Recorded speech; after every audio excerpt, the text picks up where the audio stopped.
Bienvenue à chacune, bienvenue à chacun. C'est une joie de vous retrouver, d'accueillir celles et ceux qui viennent pour la première fois dans ce chemin. Je suis vraiment très heureux, très honoré de vous accueillir. Donc, nous continuons le chemin. Donc, je vous propose toujours la même méthode. Donc, je vais parler pendant 50 minutes. Je vais vous proposer une méditation. Et puis après, nous aurons une grande heure pour converser ensemble. Lis le cœur du prophète.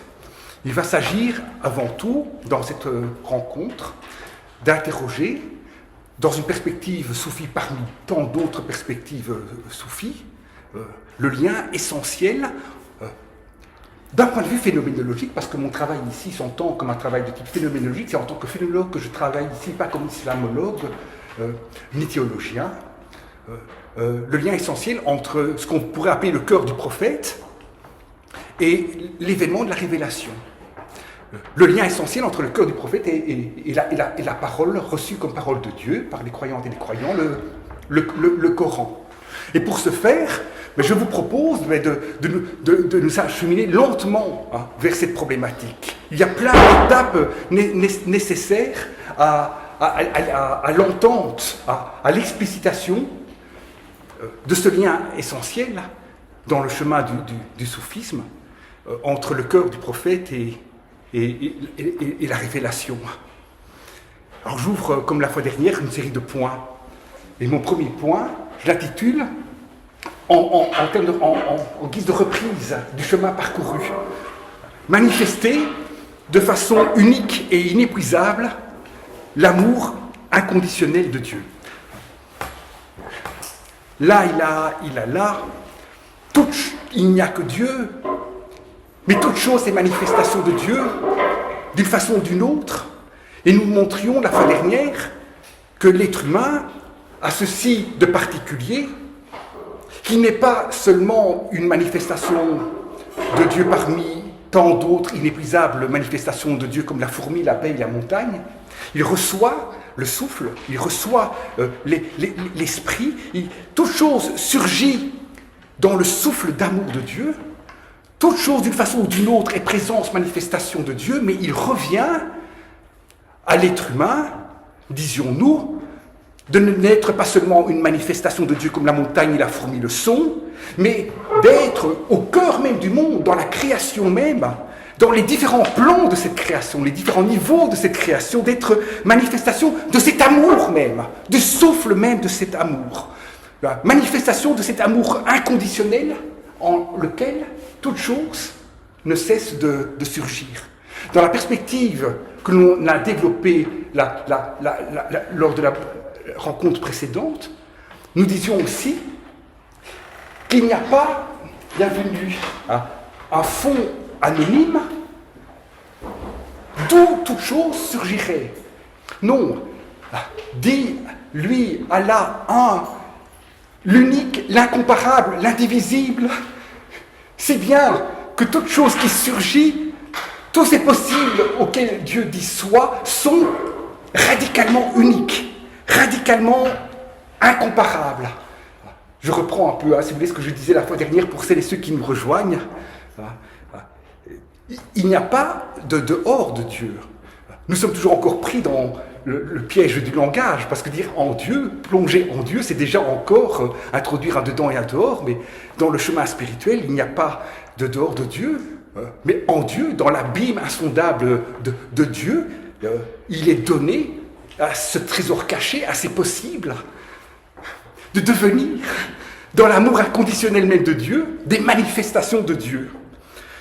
Mais cette montagne, cette fourmi, cette abeille, ne peut être, c'était ça l'enjeu fondamental de notre réflexion précédente, ne peut être au sens fort du terme, c'est-à-dire manifestation.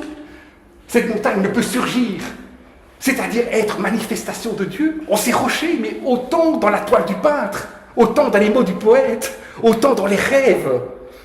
Cette montagne, tout cela ne peut surgir qu'accueilli. Il n'y a de manifestation de Dieu d'une façon ou d'une autre que s'il y a un regard qui accueille cette manifestation de Dieu. Et ce regard qui accueille cette manifestation de Dieu, on ne peut pas, dans la perspective que l'on développe ici, l'entendre seulement comme celui d'un Dieu qui resterait extérieur à la création, à sa création, qui la regarderait du haut de sa toute transcendance. Il n'y a que Dieu, toutes les manifestations de Dieu, y compris ce regard d'amour que Dieu porte sur toute chose. Ce regard d'amour, cette parole originaire d'amour ne peut manquer d'entrer elle-même, lui-même, ce regard dans le champ de la manifestation. Il appartient à l'énigme de l'être humain. C'est son énigme, c'est sa folie qu'on lui confie. On lui confie le dépôt de la foi, on lui confie, il y a plein d'expressions qui tournent, bien sûr, dans leur toute subtilité, qu'on confie cela. De n'être pas seulement, il est une manifestation de Dieu parmi tant de manifestations de Dieu, mais d'être ce dans la vie de qui incomparable, le souffle même de l'amour se déploie. Le regard même de l'amour qui fait être toute chose se manifeste. Il est donné à l'être humain d'accueillir l'esprit, d'être ce en qui, chaque fois de façon incomparable, le souffle même de l'amour, le regard même de l'amour, la parole même qui dit soit à toute chose se manifeste. Ça va comme ça, je parle suffisamment fort pour vous, c'est bien? Merci pour votre attention. Alors, j'entre dans le chemin et j'ouvre un deuxième point. Alors, je l'intitule « Calife sur terre ». C'est la façon dont on propose ici. Donc, c'est un chemin parmi d'autres qui s'offre à la discussion, à la conversation.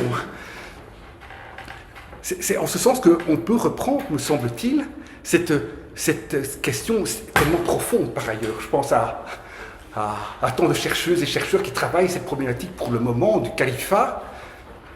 L'être humain comme représentant de Dieu sur terre, bienvenue à vous. L'être Dieu comme représentant de Dieu sur terre, dans la perspective ici développée, qu'est-ce que cela veut dire pour dire que l'être humain est créé comme un représentant de Dieu sur terre? Dans la perspective phénoménologique qu'on propose ici, cela pourrait vouloir dire, entre autres, mais soit mon regard d'amour, soit ma parole d'amour. Tiens-toi dans l'ouverture même de mon amour. L'être humain, il surgit dans l'ouvert de la création. Il est ce vivant qui se tient comme tel dans l'ouvert. Et dont le regard a en charge d'être à sa façon, dans sa finitude, dans ses impasses, dans ses blocages. Ce en quoi ce mouvement même de manifestation de Dieu se recueille, se célèbre, se chante. L'être humain, dans la perspective que l'on développe ici, c'est ce vivant qui appartient à tous les plans de l'existence, ne cesse de dire les maîtres soufis, les théologiens. C'est du minéral, c'est du végétal, c'est de l'animal. Il reçoit l'esprit en lui. L'être humain, il est porteur d'une universalité. Il est ouvert à la totalité des manifestations de Dieu. Il est, dans cette perspective, dans une façon encore de faire des variations sur ce que nous disions la fois dernière, il est dans le regard de qui, à chaque fois, le secret des choses, qui est d'être des manifestations de Dieu, des modalités chaque fois uniques de la présence de Dieu. Il est dans le regard de qui le secret des choses se recueille, se dépose. Oui, c'est dans cette perspective, j'ouvre un troisième point, image de Dieu, cette dimension qu'on dit parfois théomorphique de l'être humain qui est accentuée en islam. L'être humain n'est pas une réalité parmi les autres, n'est pas seulement une réalité parmi les autres réalités, vous m'entendez, il l'est pleinement, disions-nous la fois dernière, il appartient pleinement au champ de la création. Il dit là, il a là, avec les fourmis, les abeilles, les pélicans, les crêpes qui ne sont pas réussies. Toute chose se déploie dans une manifestation, mais il appartient à l'être humain d'accueillir l'inépuisabilité, l'incomparabilité de ces manifestations qui, dans l'amour inconditionnel de Dieu, font monde, se déploient à la façon de monde. Et c'est dire qu'il y a un vertige au cœur de l'être humain. Et c'est dit un vertige radical. On pourrait dire une folie. C'est insensé. Et nous travaillerons, si nous le pouvons, la fois prochaine, cela quand nous travaillerons plus particulièrement la sagesse d'Adam. On va dire, mais qui est donc cet être humain? Quel mystère? Quelle charge lui est donnée? Quelle folie? Il est comme tel ouvert autour.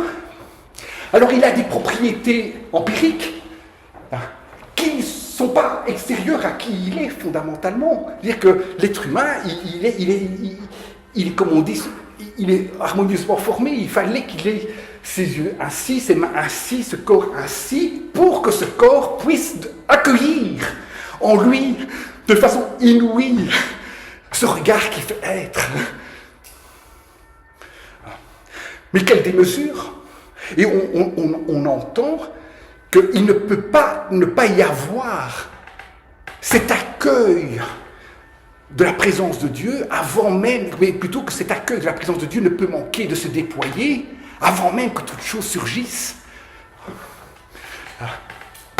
D'une certaine façon, avant même la création, une parole est donnée.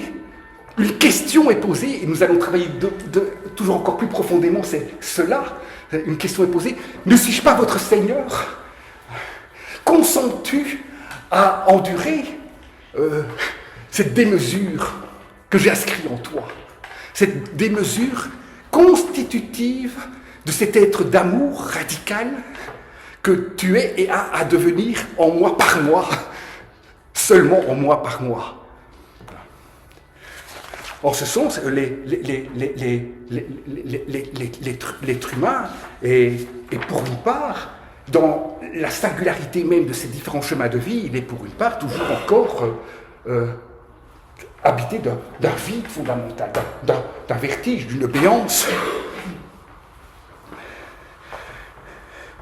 d'une absence radicale de détermination qui le rend ouvert à tout ce qui arrive. Il est l'image de Dieu. Si vous voulez, Ibn Arabi, le grand maître spirituel Ibn Arabi, ne cesse de souligner, ça c'est très important, l'être humain n'est pas l'image de Dieu en tant qu'il possède le langage, en tant que ceci, en tant que cela. Oui, bien sûr, tout cela, il le reçoit de son être même théomorphique, de sa façon même d'être l'image de Dieu, mais ce qui en fait une image, c'est cette pure disponibilité, cette réceptivité fondamentale. L'être humain surgit comme serviteur dans le monde de cette puissance d'amour qui fait être toute chose. Et que ce regard d'amour qui fait être toute chose, il se manifeste lui-même dans le monde. Tout manifeste Dieu.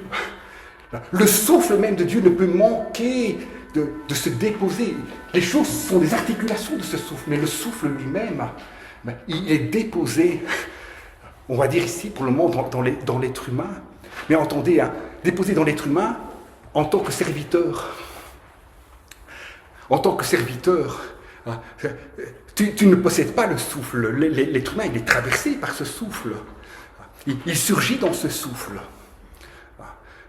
Il est le serviteur d'un souffle qui le dépasse de part en part et en même temps avec lequel il est en profonde intimité. Et ce lien-là, il est fondamental. Nous n'allons pas cesser de l'interroger. C'est l'être humain au plus intime, en même temps l'épreuve d'une absence radicale. Il est autant celui qui fait l'épreuve de l'absolue présence que de l'absolue absence. L'inaccessible se manifeste, sans cesser de l'être. J'avance encore. Ça va? C'est bon pour vous? Merci. Bon, j'avance. Un appel d'avant la création. Ne suis-je pas votre Seigneur? Je crois que cette formule, cette affirmation, elle est au cœur de tous les cheminements du soufisme, au cœur de l'islam spirituel, au cœur de l'islam tout court, mais selon différentes modalités, plus ou moins occultées ou pas. Ah, c'est très très difficile. Ce que l'on dit ici est absolument inadéquat, nécessairement, ne peut avoir comme but que de nous éveiller à l'inouï, que avant même notre création, un appel nous est adressé. Et s'il y a un philosophe que l'on peut lire et travailler, et qui travaille ces problématiques-là dans sa lecture de Platon, de la problématique de la réminiscence chez Platon, c'est le philosophe Jean-Louis Chrétien. Lisez Jean-Louis Chrétien, c'est un grand philosophe, lui qui s'inscrit explicitement dans le chemin du christianisme et qui nous permet d'interroger cette idée d'un pacte immémorial avant même que je sois en chemin dans la terre d'ici-bas, sur la terre d'ici-bas, un pacte scellé au creuset même de l'amour divin, devient témoin de mon amour, devient ce regard d'amour manifeste, ce souffle, soit celui dans le regard duquel je regarde dans la miséricorde toutes choses. Si vous voulez, je maintiens toutes choses dans ma miséricorde. Je laisse tous ces chemins de vie, toutes ces manifestations de Dieu surgir dans l'inconditionnalité même de l'amour Ar-Rahman, Ar-Rahim, disions-nous la fois dernière.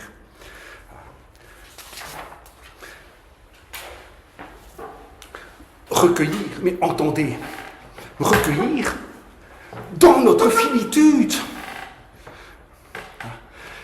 ce qui nous est donné, c'est pas d'être Dieu, c'est d'être humain, humain, dans notre finitude fondamentale, dans nos obscurités fondamentales. C'est là que le regard d'amour surgit. De la même façon que la montagne, disions-nous la fois dernière, est bien au-delà des rochers en lesquels elle surgit. La montagne, ce ne sont pas les rochers, c'est une présence, c'est une manifestation de Dieu. Mais sur la terre d'ici-bas, cette montagne, elle se manifeste dans ces rochers, à même ces rochers. Il y a des montagnes bien plus lumineuses dans d'autres sphères, mais elles sont toutes habitées de la même lumière. Et chaque rayon de lumière est la lumière tout entière, selon sa modalité singulière propre. Et donc, nous sommes en chemin. Nous sommes en mouvement vers. Donc, nous sommes en pèlerinage, et donc, disons-nous, là et là et là, pour notre ami soufi qui chemine dans la montagne, c'est nécessairement s'éprouver, déployer un champ avec toute chose, c'est s'éprouver, donner à lui-même comme ce regard qui est à être habité du souffle divin. C'est s'éprouver aussi pris dans une histoire qui transcende les seules péripéties de la terre d'ici-bas, appartenir à différents plans d'existence dès maintenant, même si nous n'en avons pas conscience, si toutes et tous n'en ont pas conscience, nous ne l'éprouvons pas de la même façon, donc nous sommes en chemin. Et nécessairement, il y a une guidée. Donc il faut entendre, ça va, si vous me suivez bien dans le travail ici, c'est impressionnant de dire ça. Dire que c'est quand Dieu confie à tous ces chemins, manifestez-moi, soyez ce en quoi mon amour se déploie, se manifeste. Manifeste, c'est qu'il y a en moi en même temps d'inaccessible. Mais comprenez cette idée que l'être humain, lui, il lui est donné, il lui est demandé de ne pas être simplement installé dans son chemin, de ne pas savoir comment faire avec ce chemin. Et c'est une condition fondamentale de son ouverture au tout, qu'il soit nécessairement celui qui pour une part, erre, ne peut manquer d'être guidé ne peut manquer d'être porté, nourri, soutenu, si vous voulez, dans cette mission inouïe qui est la sienne. Dieu est un enseigneur, si vous voulez. Rabbi. Et ce mot-là, c'est tellement important pour dans les grandes pour la tradition juive, pour Jésus. C'est un mot central dans le chemin. C'est que Dieu nous accompagne dans ce chemin. Donc, vous m'entendez, ce chemin que je suis, Dieu ne le décide pas arbitrairement. Il consent à ce que ce chemin singulier que je suis se déploie dans le régime du temps, dans le régime de la manifestation, dans le régime de la finitude. Et il ne peut manquer, en ce sens, de nous porter, de nous nourrir, de nous aider, de nous accueillir, de laisser chaque moment du chemin être remise en jeu de tout notre chemin. Et si l'être humain, ça va, vous me suivez quand je dis ça? Si l'être humain peut toujours encore faillir et toujours encore en chemin, s'éloigne puis revient, entendez que dans la perspective que l'on développe ici, c'est dans ce travail-là de s'acheminer vers notre propre mission fondamentale que nous manifestons l'inouï de Dieu, l'énigme fondamentale de Dieu. Dieu se manifeste. Le Dieu inconnaissable consent à ce que toute chose puisse devenir sa présence. Le Dieu au-delà de tout se manifeste dans cette fourmi, à la façon de cette fourmi, à la façon de cette abeille, à la façon de toi, de chacun d'entre nous. Mais manifester ce mouvement de Dieu qui vient à la manifestation, qui ouvre le monde. Où cela se manifeste-t-il? Sinon dans la façon dont un cœur se tourne vers son Dieu, se met en chemin vers son Dieu. Ça va, vous me suivez quand je dis ça? C'est que là où nous sommes les plus faillibles, c'est là où se manifeste notre appartenance, notre naissance dans le creuset même de l'amour divin. Il y a dans la perspective que l'on développe ici, si vous voulez, un lien essentiel entre la finitude radicale de notre condition et notre appartenance au plus intime de Dieu, notre appartenance au souffle même de Dieu.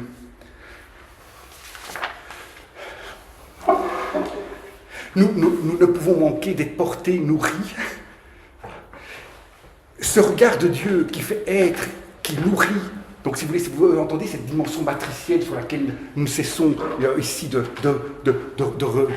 revenir, elle se manifeste. Donc c'est extrêmement important de bien saisir cela, qu'il n'y a pas un Dieu transcendant, et puis une création, et puis d'une façon ou d'une autre des interventions de Dieu qui, dans sa création, font tout selon différents types de réalités. Donc il y a bien, Dieu intervient autant dans les lois, dans la rigueur des lois de la nature, que sur d'autres plans, parce que nous sommes toujours encore, nous tenons sur différents plans. Vous voyez, ne tentons pas de penser la merveille de l'intervention de Dieu en faisant comme s'il n'y avait qu'un seul plan d'existence. Nous habitons plusieurs plans d'existence. Et tel ami de Dieu, tel prophète, va avoir accès à ces différents plans. Mais nous y sommes d'emblée, dans ces différents plans. Mais pas sous la modalité de le libérer, d'y avoir comme tel accès. Donc, ce regard qui nous porte, qui nous éveille, qui nous rappelle, il ne peut pas, moi, en préparant ceci avec vous, ça a été vraiment pour moi, d'un coup, je me dis, oh là là, Raphaël, est-ce que tu mesures, est-ce que tu as cela? Il ne peut pas manquer d'apparaître dans le monde. Ce regard qui porte, qui nourrit, il ne peut pas ne pas apparaître dans le monde. Et toutes les choses que je vis, les épreuves que je vis, tout ce qui arrive, j'ai à le vivre dans un témoignage, en accueillant de la façon la plus aimante possible ce qui arrive, la présence de ce qui arrive dans cette situation, comme mise en jeu de Dieu lui-même, de sa présence, sous la modalité de la manifestation, mais tout nourrit, nous sommes perpétuellement nourris, nous sommes perpétuellement éveillés. Il faut entendre ça. Nous sommes éveillés par la nature. Donc je rejoins à ce que tu disais la fois dernière, Abdel, si vous voulez, on retravaillera ça encore la prochaine fois si nous pouvons, mais cette idée de la beauté. La création ne peut pas ne pas être belle pour une part fondamentalement belle. Et même quand tu penses que c'est laid, si tu as le regard de l'amour, ça ne veut pas dire que tu justifierais ce qui a lieu, hein, tu justifierais la laideur, hein, vous m'entendez, mais tu saisirais les choses selon différents plans. Nous n'arrêtons pas d'être portés. Donc entendez, pour moi c'est fort cela. Tu ne peux pas entendre ce que c'est la révélation si tu n'es pas bienvenu, je vous en prie, si tu n'en fais pas d'abord ce chemin. Je te dis salam. L'appel de la prière retentit. Nous nous saluons, nous nous aidons. Tout cela, c'est la présence de Dieu qui nous appelle, qui nous nourrit, qui nous porte. Nous ne pouvons pas saisir l'appel, le rappel, l'enseignement sans ressaisir combien, en toute chose, nous sommes rappelés, enseignés, nous sommes en chemin, nous sommes remis en chemin. Mais il ne suffit pas des montagnes, des fourmis. Qu'elle me pardonne de dire ça, d'accord, Et encore faut-il les amis de Dieu. Encore faut-il qu'il y ait parmi nous, les humaines et les humains, des individus incroyables. Donc c'est très fort, ça, j'espère que... c'est-à-dire qu'il n'y a aucune forme de nivellement, tu vois, de nivellement. Nécessairement, il y a des plans d'existence, et nécessairement, chacune à chacun, mais entendez, à chaque goutte est l'océan, hein, on n'est pas en train de dire qu'il y a des gouttes qui sont moins des gouttes. L'océan, il est là en toutes gouttes, mais il y a des gouttes qui ont des missions différentes. Et ça va être tout un travail dans ton chemin spirituel de dire, ah ben moi j'aimerais bien être une super goutte comme lui là. Ah ben non, si tu savais la merveille que tu es, mais tu passes complètement à côté de la merveille que tu es, tu sais mon ami, en voulant être comme la super goutte là. Et qu'est-ce que tu en sais d'ailleurs Tu frémirais si tu étais dans cette goutte-là. Tu ne peux même pas imaginer ce que c'est que d'être dans cette proximité-là avec le divin. Tu ne pourrais pas supporter. Parce qu'il ne t'appartient pas à toi de supporter cela. Ça va, Moïse n'a pas pu supporter à tel moment de sa vie que la présence de Dieu à la façon de la montagne, en tout cas la libération, parce que la montagne est cette manifestation, mais la manifestation de la manifestation, si vous me permettez. Hein. Et donc, il nous faut les amis de Dieu. Alors ici, comprenez-moi bien, je ne rentre pas dans toute la problématique, par ailleurs si importante, la distinction des messagers, des prophètes, des différents types de prophètes, des saints. Je ne rentre pas dans toutes ces subtilités. Parce que j'ai besoin, dans le chemin que je vous propose ici, phénoménologique, de nous émerveiller ensemble de ceci. Comprendre que s'il n'y a pas un regard de pur amour qui accueille les montagnes, dans ce qu'elles sont, les montagnes, elles ne peuvent pas apparaître. Elles ne surgissent pas. Et c'est en ce sens qu'on peut reprendre toutes ces considérations, si vous voulez, de type eschatologique, lorsque les amis de Dieu ne seront plus là, ou lorsqu'on ne lira plus le Coran, parce qu'on arrive tout doucement à la révélation, j'espère que vous le sentez, eh bien les montagnes, elles ne vont pas plus voir, le monde va disparaître, si vous voulez. Mais comprenez, comprenez bien l'enjeu ici. Lorsque tu as une rivière complètement polluée, et tu dis mais cette rivière elle n'est plus vivante, il n'y a plus rien, comprends qu'en fait dans la société qui est la nôtre, elle a déjà disparu la rivière. Parce que la rivière, fondamentalement, son être est spirituel. Et que nous sommes, avant de détruire les rivières dans leur matérialité, si vous voulez, nous détruisons les rivières dans leur être même, si vous me permettez. Parce qu'une rivière, c'est cela, c'est de l'eau dans la terre d'ici-bas, qui accueille une manifestation, qui accueille une présence de Dieu à la façon des rivières qui se déploient autant dans d'autres plans d'existence, dans les mondes d'en haut, autant, plus fondamentalement que dans les mondes d'ici-bas. Et donc, il ne peut pas y avoir de chemin, de voyage par Dieu, en Dieu, sans la présence de toutes choses qui nous portent, sans la présence de ces amis de Dieu, dont le regard nous renvoie fondamentalement à ce souffle qui inscrit en nous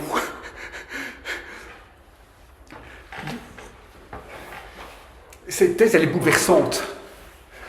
C'est-à-dire que, pour moi, c'est vraiment un point.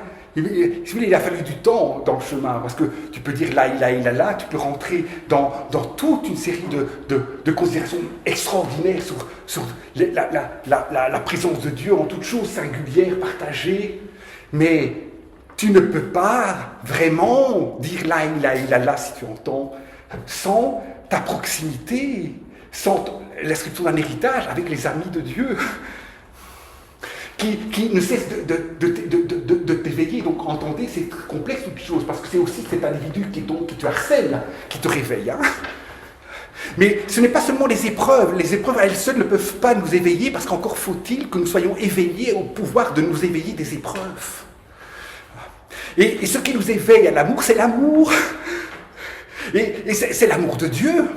Mais qui ne peut manquer en tant que Dieu est manifestation de lui, de passer par ces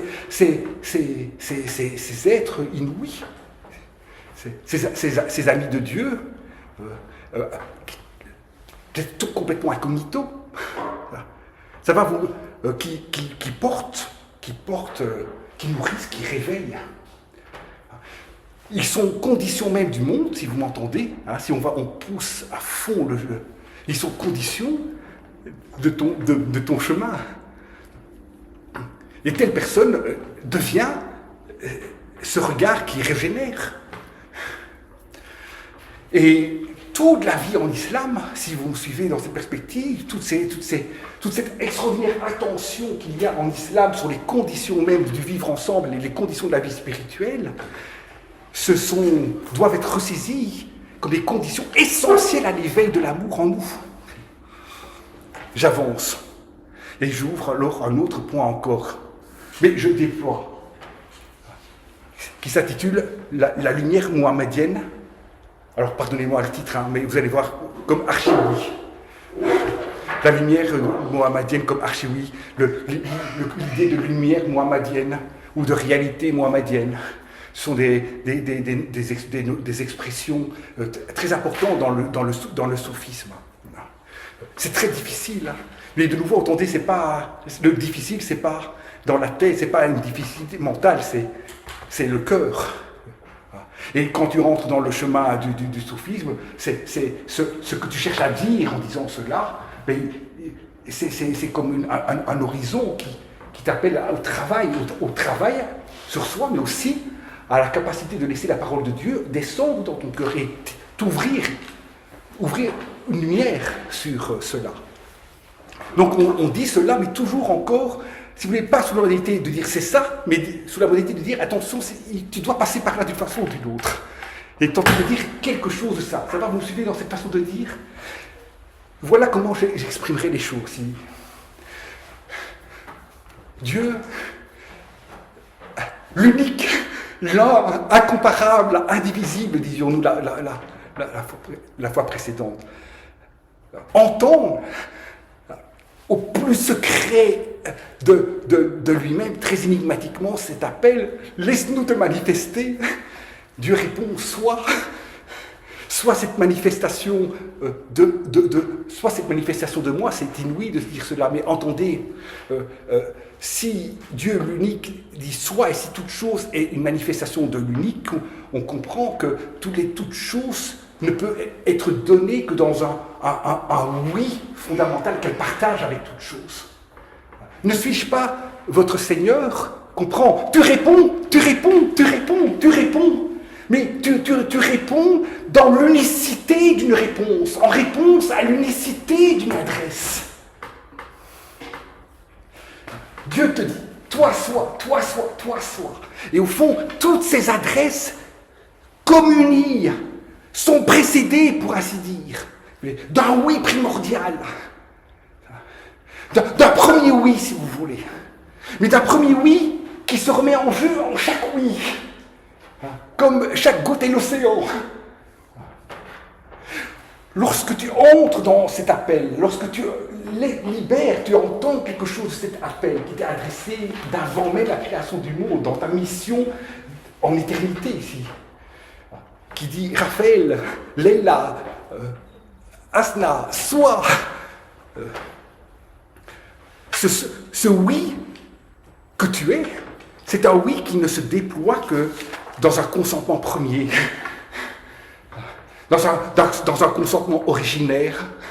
Ça va, on peut appeler cela, dans le vocabulaire qui m'inspire ici, le vocabulaire du philologue Michel Henry, mais on pourrait le retravailler aussi à partir de certains livres de Derrida, dans Foi et Savoir, quand Derrida parle de l'archi-oui de la vie.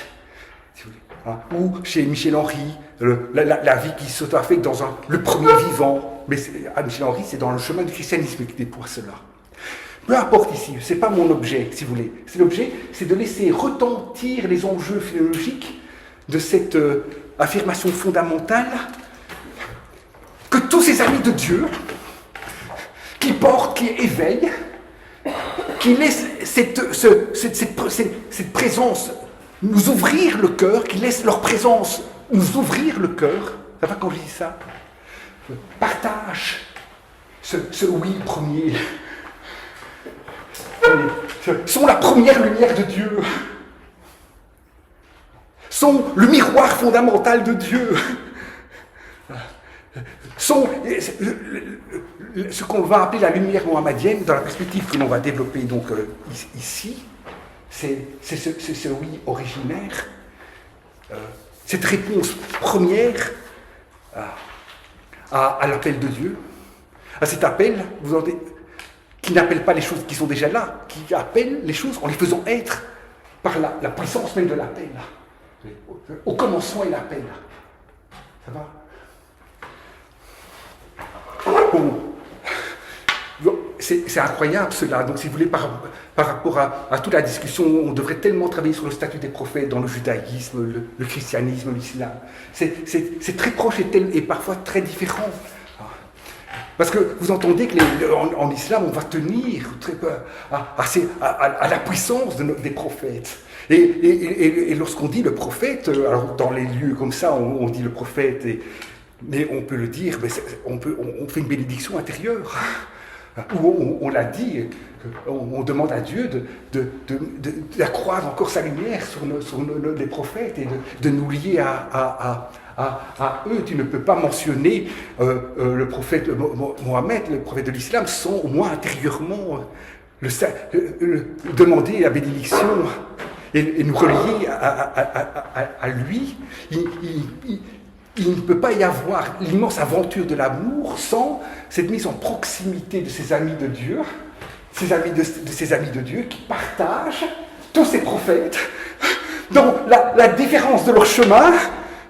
Si vous voulez. Moïse, ce n'est pas Jésus, ce n'est pas Joseph, mais ils partagent tous ce oui primordial, si vous voulez. Ce oui singulier en réponse à la parole singulière de Dieu soit, ce oui singulier en lequel tous les chemins se déploient singulièrement. Ça va? Merci pour votre attention. J'ouvre un point qui s'intitule « Le sceau des prophètes ». Parce que pourquoi est-ce que je dis ici la lumière mohammedienne? Pourquoi est-ce que les musulmans vont être amenés à tout ça? Après, on va en discuter. Vous entendez, hein, je fais une trajectoire qui ouvre, qui n'a aucune prétention à fermer, au contraire. Mais pourquoi? Quelle est la portée du prophète Mohammed dans cette perspective? Qu'est-ce qu'il a de particulier? Pourquoi est-ce qu'on lie l'archi-oui à la figure du prophète de l'islam? Qu'est-ce qui est en jeu fondamentalement? Et ce qui est en jeu fondamentalement, c'est l'articulation dans l'épreuve que les premiers compagnons faisaient du prophète de toutes les dimensions du chemin spirituel. Je pourrais, si vous voulez, dire, le chemin spirituel pour moi c'est ça. C'est la nuit, éveiller la nuit. La vie spirituelle, c'est aussi organiser les choses. La vie spirituelle, c'est aussi pouvoir partir. La vie spirituelle, c'est aussi pouvoir prévenir, menacer qu'on va vers la perte. Il y a tant de chemins. Le regard de Dieu se déploie de façon tellement différenciée, tellement plurielle. Mais tous ces chemins, ça va, pluriels, ils renvoient à à ce oui premier, si vous voulez.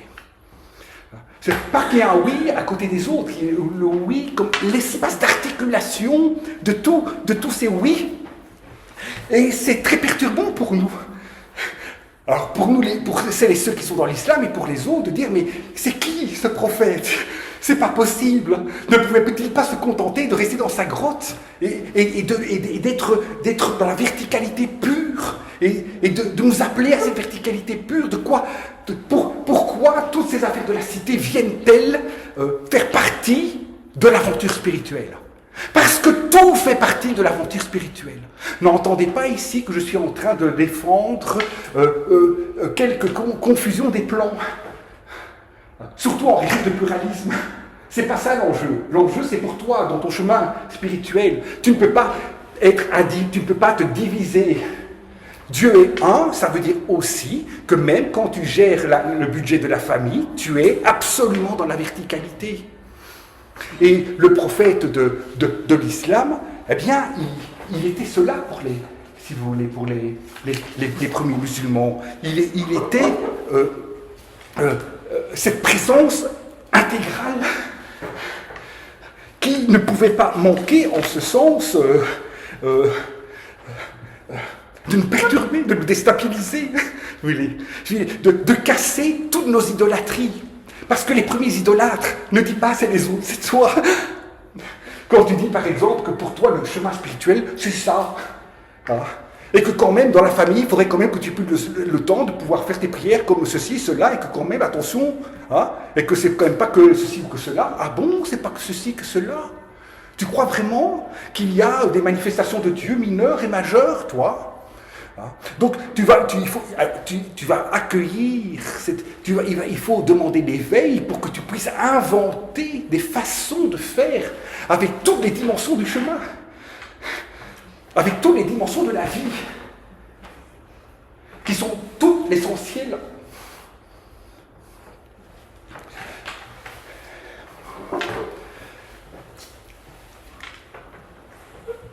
Se libérer de la peur.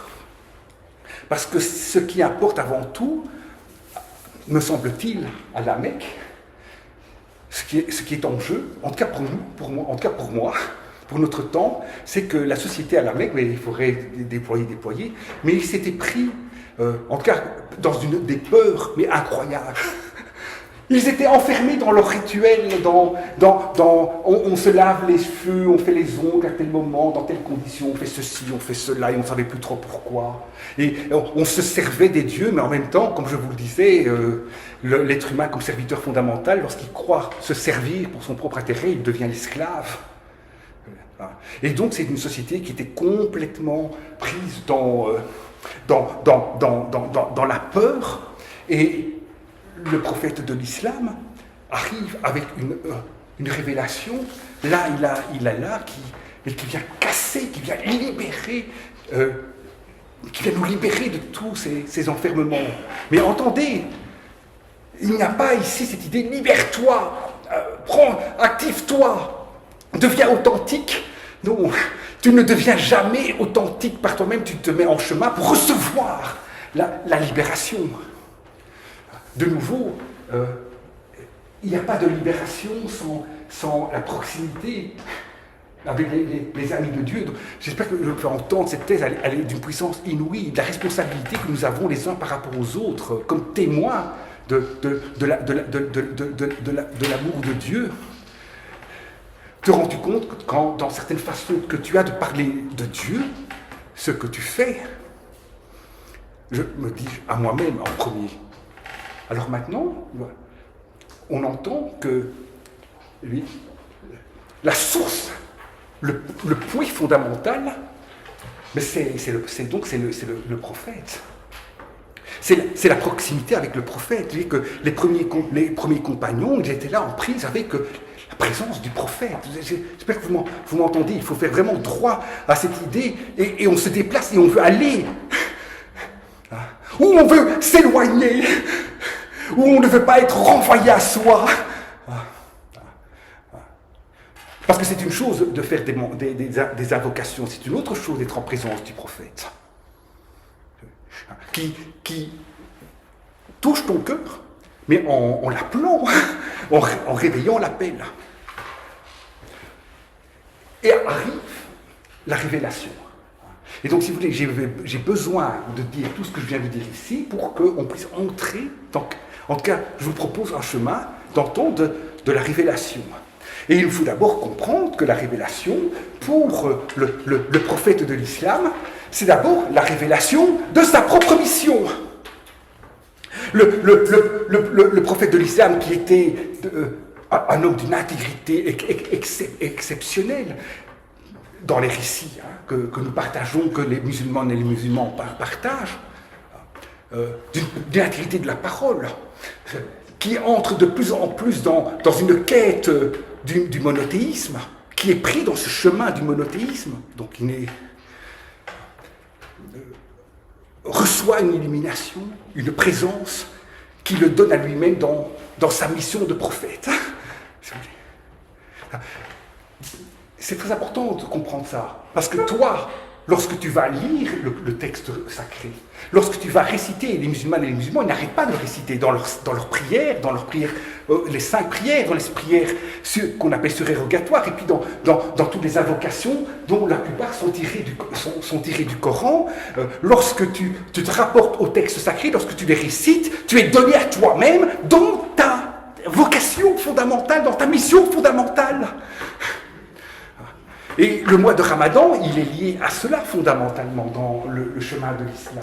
C'est le mois de reconnexion de soi à la révélation, à cette révélation qui ne te donne pas seulement des orientations pour bien te comporter, ce qui est fondamental dans le monde, c'est-à-dire pour être le plus apte à te transformer, à laisser le regard de Dieu se manifester par toi, en toi. Toi, en lui, par lui. Ce qu'on appelle la nuit de destin a à voir avec cela, si vous voulez. Cette descente de la révélation qui te transforme en profondeur, c'est-à-dire qui te renvoie à cette mission fondamentalement singulière qui est la tienne. Ô prophète, je t'ai envoyé comme une miséricorde pour les mondes. Je t'ai envoyé comme ce regard de pur amour pour les mondes, comme cette présence vivifiante, transformante, bouleversante. Le prophète, en recevant la révélation, reçoit sa vocation.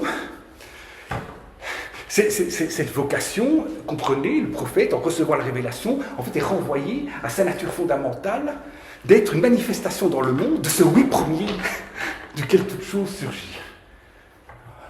Et qu'il est renvoyé à cette mission fondamentale qui est la sienne.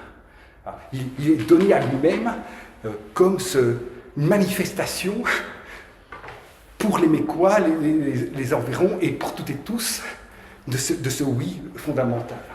Et le prophète est ce cœur accueillant. Le prophète est comme tel cette lumière. Le prophète est comme tel cette lumière. C'est très important de souligner cela. C'est bouleversant de dire cela. Dans la perspective qu'on va développer ici, tu ne peux pas simplement te dire qu'il y avait un homme très intègre au temps de la Mecque qui a été choisi pour recevoir un message qu'il doit transmettre. Et puis on dit, tu as donné le message, maintenant tu nous laisses tranquille, ce qui importe c'est le message et ce n'est plus toi. Mais le problème, c'est que cette parole qui descend, qui vient nous bouleverser, elle ne pouvait pas être reçue autrement que dans ce cœur-là, que dans cet homme-là, dans ce cœur absolument plein de l'amour divin. Et que tu recueilles encore dans le partage de cette présence. Les compagnons, les maîtres des maîtres, qui partagent cet influx, cette présence, que dans le soufisme, tu ne cesses de rechercher. C'est la parole qui va descendre dans le Coran, cette parole qui descend, comprenez-moi bien, c'est donc pas, dans la perspective que l'on développe ici, se lancer, donc parce que vous entendez, la révélation, elle est complexe. Elle ne peut pas dire, on va faire qu'un traité métaphysique. Non. tout va passer. Tout va passer dans le creuset, si vous voulez, dans l'alambic de la proximité divine. Bon. Mais la parole qui descend, c'est pas seulement une parole qui doit nous orienter vers ceci ou vers cela, c'est la parole des origines, si vous voulez. C'est cette parole qui nous dit à toutes et tous, sois. Et qui nous le dit dans le prophète, dans le cœur du prophète. C'est en ce sens qu'on peut reprendre cette formule extraordinaire. Le prophète, il nous habite. Nous habitons dans le prophète comme le prophète habite en nous. Ça va, vous m'entendez? Le prophète reçoit une parole qui a à voir avec cette puissance de régénération, et il ne peut la recevoir que parce qu'il est ce cœur capable de la recevoir. Et toute chose vibre. Parce que cette parole, c'est la parole de la création. D'où cette idée, dans le chemin de l'islam, qu'au moment de la révélation, et dans ces moments plus particuliers du mois de Ramadan et autres, ça vibre. Ça a une portée cosmologique, toute chose est concernée, parce que toute chose dit la ilaha illallah. Et il nous faudrait, en ce sens, on ne va pas le faire ici, mais retravailler tout le travail des prières, qui suivent le cours du jour. Donc vous entendez quand tu dis le jour, la nuit, prier la nuit, réciter le Coran durant la nuit, tu vas dire, ah oui, la nuit entre 2h et 3h du matin, oui, mais la nuit, c'est bien plus profond que ce que tu penses être la nuit, comme la montagne, c'est bien plus profond que ce que tu penses être les rochers. Et si il faut prier la nuit, s'il y a une bénédiction particulière à prier la nuit, c'est parce que la nuit, parce qu'il y a une rythmique, si vous voulez, de la vie spirituelle qui a à voir avec la manifestation de Dieu présent absent. Donc il y a un mouvement, mais qui se déploie dans tous les plans de l'existence. Et qui se synchronise à certains moments, le vendredi par exemple, pour les musulmans. La révélation, c'est un rappel, c'est le rappel de la parole originaire. Je tiens à souligner avec vous, si vous voulez, ce point, cette idée extrêmement profonde que quand on fait dire que le prophète, c'était le Coran incarné, c'est pas seulement au sens où il était très moral. Donc, c'est bien plus profond que ça. C'est que dans sa façon même d'être présent, la puissance de la parole divine qui soit se déployer. J'avance, je termine tout doucement.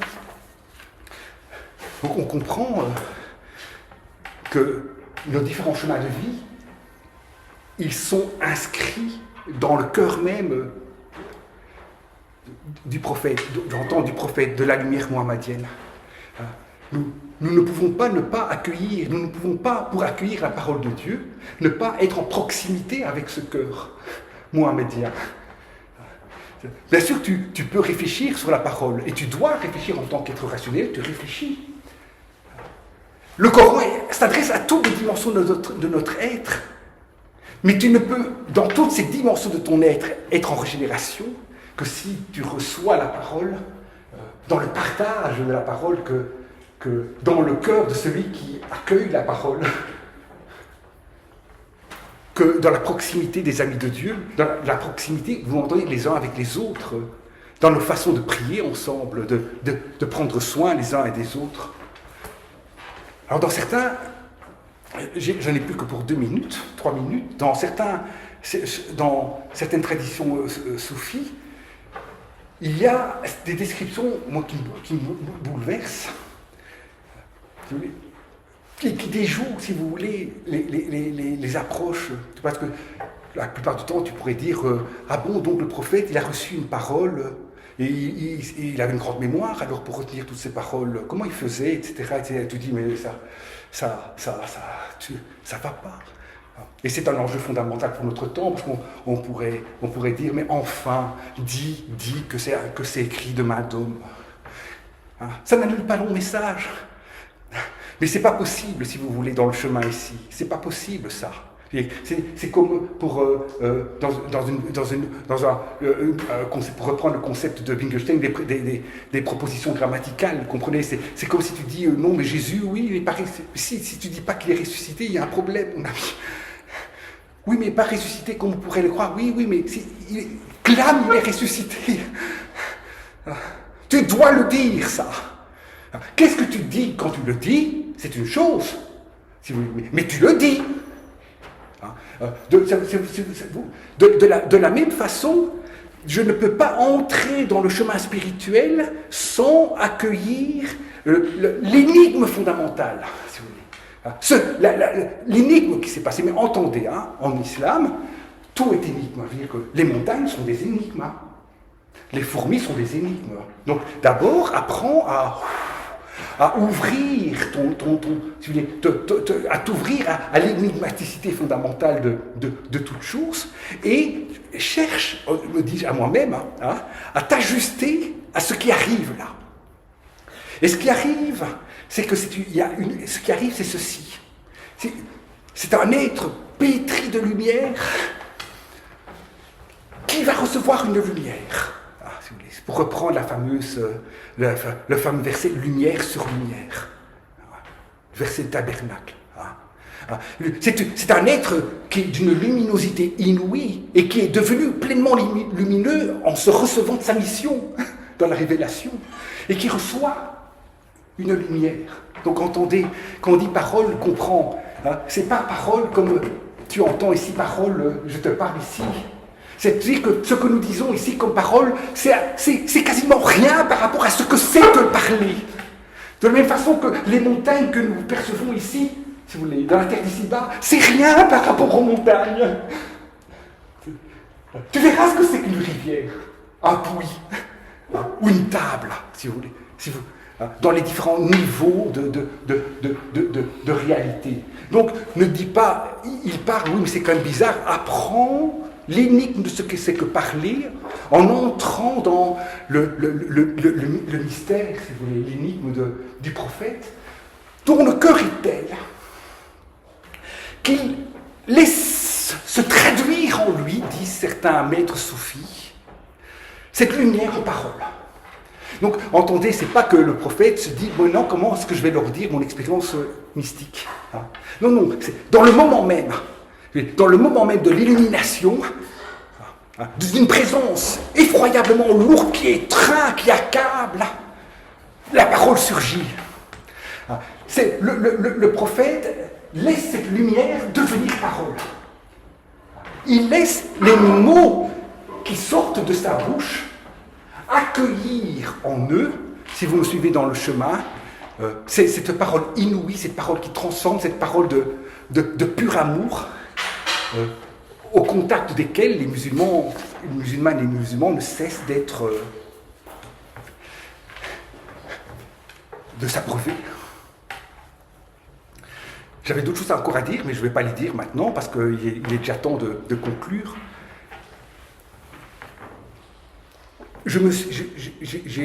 En préparant, en travaillant, en méditant, il m'est venu ceci. Alors, je me faisais à moi-même, si vous voulez, je me posais à moi-même la question, je reposais à moi-même la question, mais pourquoi ne dis-tu pas que... Donc, vous comprenez, en islam, les paroles inspirées, il y en a plein.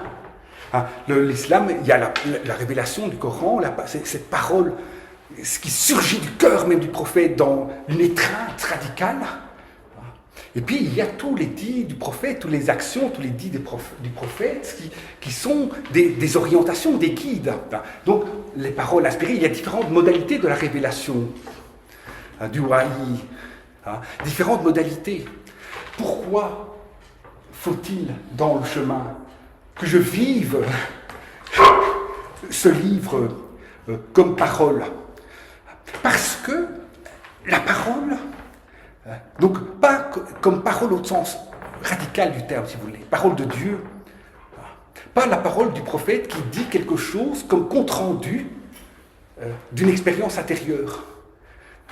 Parce que nous sommes des êtres qui répondons à un appel. Parce que la parole précède la réponse. Que nous sommes, avant même la création du monde, donnés dans la parole. Que le prophète n'est pas celui qui parle pour dire quelque chose, il est, dans sa mission, serviteur de la parole. Il est au service de la parole. Et il se laisse totalement prendre, si vous voulez, par le cœur vibrant de la parole qui est lumière. Et il laisse dans cette langue sacrée, c'est-à-dire apte à accueillir cet énigme, l'arabe, il laisse cette lumière se déposer dans les mots. Donc des mots qui nous guident, mais des mots aussi qui nous transforment indissociablement l'un de l'autre. Des mots qu'il faut réfléchir, discuter, mais en même temps accueillir dans la proximité avec les amis de Dieu, pour laisser ces paroles, expression de la lumière divine, laisser devenir dans nos cœurs lumière. La lumière dans le cœur du prophète devient parole, et toi accueille ces paroles de façon telle que la révélation descend. À tout moment, la révélation descend. Et s'il importe de réciter, de méditer, de lire cette parole, c'est parce qu'elle est au cœur même du monde qui nous est donné, comme le puits originaire, la source originaire, la puissance d'amour, la puissance qui régénère. Voilà. Merci de tout cœur pour votre attention. Et je propose maintenant qu'on entre dans la conversation. Merci à vous. Merci à vous.